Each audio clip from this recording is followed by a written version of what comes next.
Olá, tudo bem? Seja bem-vindo ao canal Meu Momento com Deus. Nessa ocasião teremos mais um estudo guiado, mais uma lição da Escola Sabatina. Você é meu convidado a, junto comigo, ter essa experiência de transformação na presença e por meio da Palavra de Deus. Se você está chegando aqui pela primeira vez, quem sabe caiu aqui de paraquedas, deixa eu te dizer, considere se inscrever no canal, porque é dessa forma que eu vou te notificar, vou te lembrar, vou te motivar. Eu vou te pegar pelo braço e dizer, ei, bora comigo ter um momento com Deus? Vamos juntos ter uma experiência transformadora por meio da palavra de Deus? Vai ser maravilhoso, não é mesmo? Antes de nós conhecermos qual será o tema de hoje, eu quero convidar você a orar comigo. Vamos buscar a presença do nosso Pai. Oremos então? Senhor Deus, estás nos céus, para nós é motivo de alegria, motivo de prazer se reunir a Ti novamente por meio desse estudo. E por meio do Teu Santo Espírito, aquele que inspirou homens santos a escrever textos como esse da Tua Palavra, que o mesmo Espírito venha também falar aos nossos corações, venha verbalizar o Teu querer e a Tua vontade, para que dessa forma a gente não apenas adquira entendimento e conhecimento, mas acima de tudo, conheça a Ti. Ah, Deus, perdoa os pecados que residem em nós, porque de fato somos pecadores. E nós não temos justiça nenhuma. Por isso, requisitamos e imploramos a justiça do Teu Filho amado Jesus Cristo, para que por meio dela possamos ser justificados diante de Tua presença. Fica conosco, dá-nos a Tua paz. É isso que nós te pedimos em nome de Jesus Cristo. Amém. Pois muito bem, chegamos ao dia de quinta-feira. A semana está quase acabando, a 12ª semana. Tem sido uma experiência maravilhosa estudar a lição com você e com certeza o Papai do Céu irá nos abençoar mais uma vez no estudo de hoje. O tema do nosso estudo é a marca da besta. E aí, você sabe qual é a marca da besta? Conta nos comentários, tá bom? Eu separei aqui alguns pontos bastante interessantes. E o primeiro ponto diz o seguinte, ó.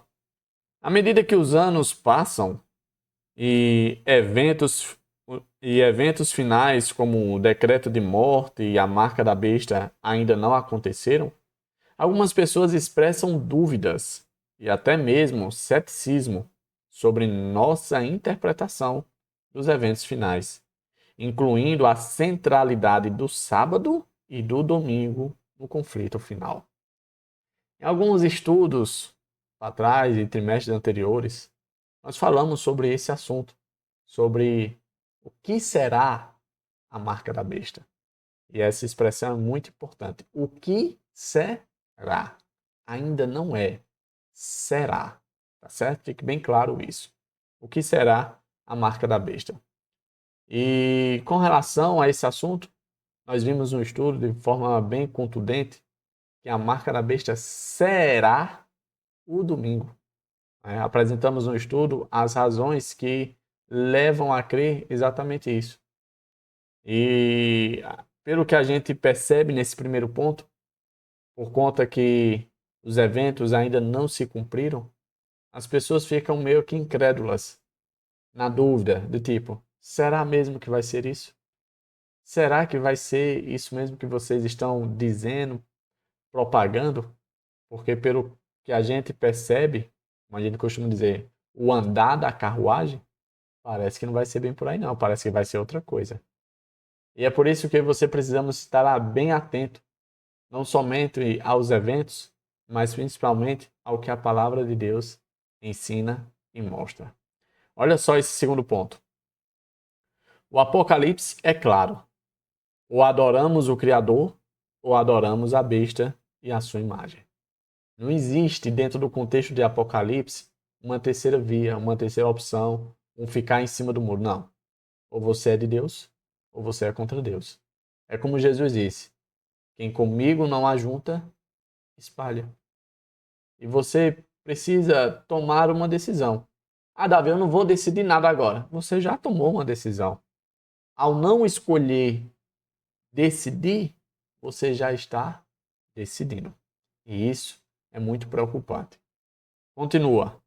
E não deverá nos surpreender que, em uma questão que gira em torno da adoração ao Criador, o sábado fosse central, uma vez que esse é o sinal fundamental de que Deus é o Criador, que deu origem a esse dia de guarda no próprio Éden. Muitas pessoas dizem que o sábado foi instituído por Moisés, sendo que a origem do sábado foi lá na criação, quando Deus olhou para tudo o que tinha feito, viu que tudo era maravilhoso e bom e decidiu descansar, decidiu repousar. Não porque estivesse cansado, mas para dar exemplo à raça criada. Ele não apenas descansou, mas santificou o dia de sábado. E isso é muito importante. Onde é que a gente vê um indicativo de que o sábado é o dia do Senhor e que remota a um Deus criador? Se você for lá no Decálogo, na lei de Deus, a expressão do caráter de Deus, você vai ver lá que o quarto mandamento, ele remonta, ele lembra, ele traz à tona as razões pelo qual eu e você precisamos descansar e repousar e observar o sábado. Porque em 6 dias o Senhor fez os céus e a terra e tudo o que neles há. E no 7º dia descansou, abençoou e santificou. E isso é muito importante. Você sabe que Satanás, ele procura imitar a Deus em tudo. Afinal de contas, ele queria ser Deus. Já que Deus tem um dia de guarda, ele também vai promulgar o dia dele também. E aí, a maneira como eu e você no futuro vamos demonstrar o nosso posicionamento de que lado a gente vai ficar é exatamente escolhendo o dia de observância, o dia de guarda. Por isso que haverá esse conflito entre o sábado e o domingo. E a pergunta que nós devemos fazer é: de que lado eu e você vai estar? Tá certo? Olha esse outro ponto que eu destaquei, diz assim, ó: encontramos no Novo Testamento um antecedente da questão do sábado versus a lei humana. A lei humana muitas vezes é interpretada como uma tradição, tá? Então vamos ler aqui os dois contextos. O primeiro se encontra em Mateus capítulo 12, verso do 9 a 14. Olha só o que é narrado nesse contexto. Saindo daquele lugar, dirigiu-se à sinagoga deles. E estava ali um homem com uma das mãos atrofiadas.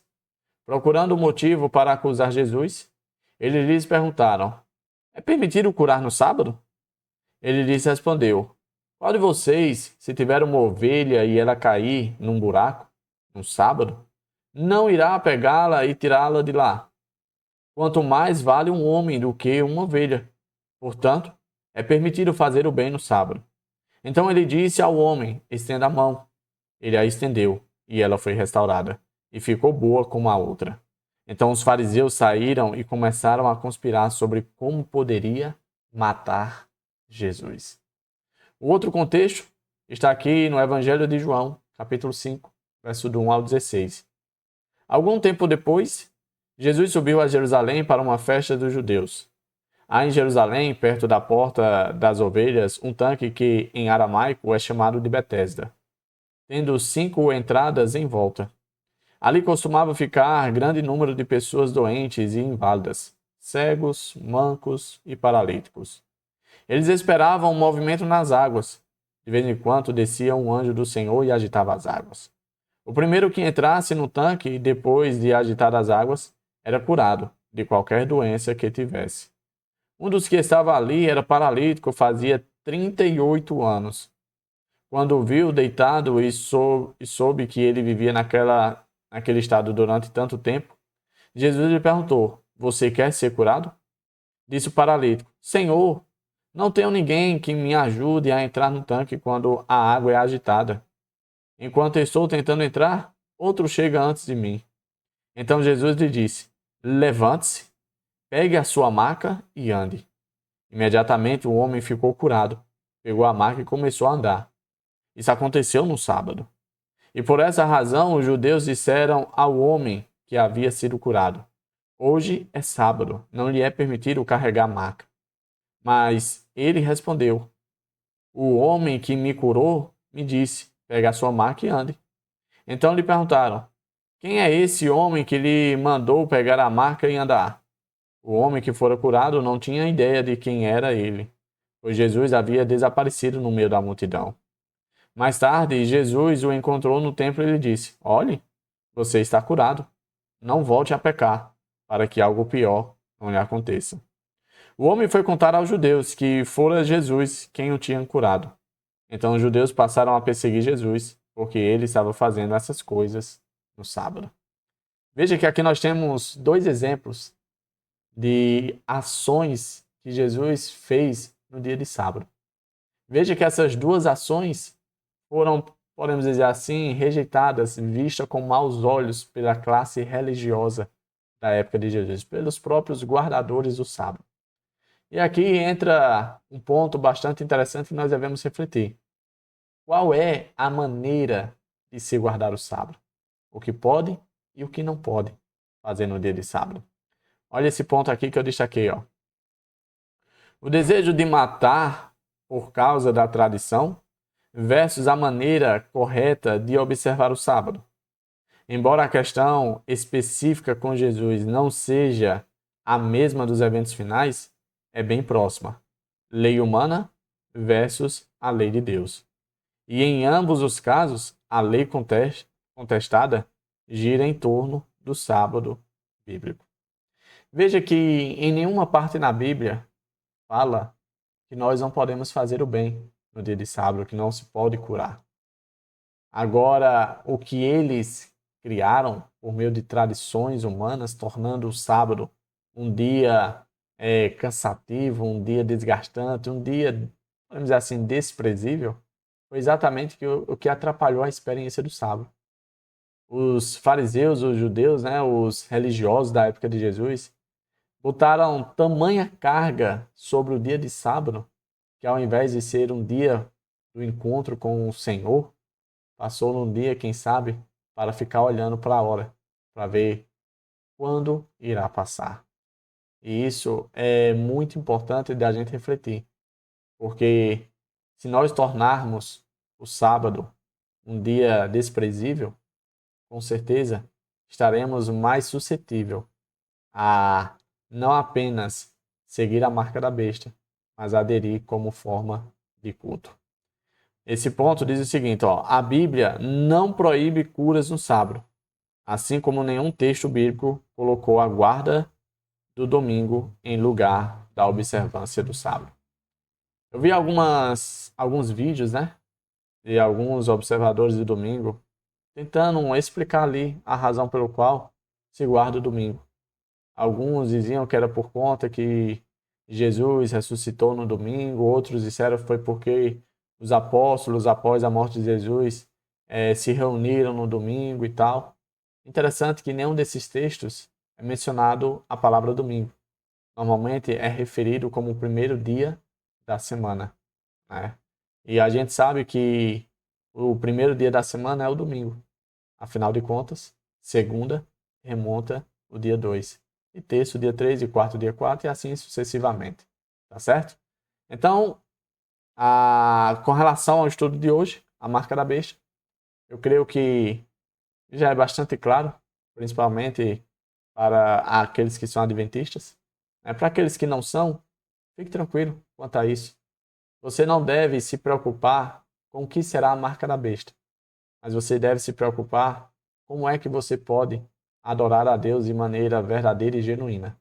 E uma das formas é não apenas observando toda a sua lei, mas principalmente aquele mandamento que é rejeitado e esquecido por todos. Afinal de contas, João nos chama a atenção que se tropeçarmos em somente um mandamento, é como se a gente tivesse falhado em todos os outros. E essa realidade não seja nem a minha e nem a sua. Não nos preocupemos com o que é a marca da besta, mas sim qual é a marca, qual é o selo de Deus. E como diz no contexto, se eu não me engano, de Ezequiel 20, o selo de Deus, a marca de Deus, entre Deus e o seu povo, é o dia de sábado. E isso será um sinal entre Deus e o seu povo. Basta a gente seguir o sinal e o selo de Deus, que a gente pode ficar despreocupado com relação à marca da besta. Tá bom? Que Papai do Céu te abençoe. Chegamos ao fim de mais um estudo, de mais uma lição da Escola Sabatina. Se você acha que esse conteúdo é relevante, é interessante para que outras pessoas assistam, deixe o seu gostei, o seu like, para que dessa forma a plataforma possa impulsionar para outras pessoas. E se você quiser se envolver comigo nessa empreitada de difundir a mensagem, a palavra de Deus, aproveite e compartilha para a sua lista de contatos, quem sabe para os irmãos da sua igreja e assim por diante. Tá bom? Fica com Deus. Até a próxima. Eu te espero aqui amanhã para nós termos o nosso encerramento da lição da Escola Sabatina. Até a próxima e tchau, tchau.